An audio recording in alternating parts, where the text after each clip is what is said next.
અમદાવાદમાં વિમાન દુર્ઘટના સ્થળ પર એટલી ભીષણ આગ હતી કે આસપાસનું તાપમાન 1000 ડિગ્રી સેલ્સિયસ સુધી પહોંચી ગયું હતું। આ કારણે રાહત અને બચાવ કાર્યમાં ભારે મુશ્કેલી પડી હતી। એટલું જ નહીં, આસપાસના શ્વાન અને પક્ષીઓને પણ ભાગવાનો મોકો મળ્યો ન હતો અને તેઓ પણ પોતાનો જીવ બચાવી શક્યા ન હતા। એર ન્યૂઝ રિપોર્ટમાં ફાયર ઓફિસને ટાંકીને કહેવામાં આવ્યું છે કે જેવો વિમાનના ઇંધણ ટેન્કમાં વિસ્ફોટ થયો, એક ભયંકર આગનો ગોળો ફેલાઈ ગયો।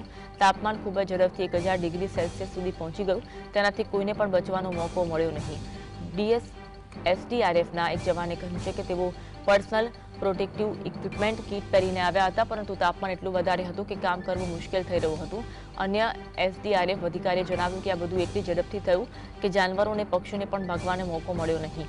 આ દુર્ઘટનામાં મુસાફરો અને ક્રૂ મેમ્બર્સ ઉપરાંત મેડિકલ કોલેજના હોસ્ટેલના રહેતા વિદ્યાર્થીઓ અને પરિસરમાં હાજર ડોક્ટરો, તેમના પરિજનો સહિત કેટલાક અન્ય લોકો પણ મૃત્યુ પામ્યા। સરકારે આ ઘટનાની તપાસના આદેશ આપ્યા છે।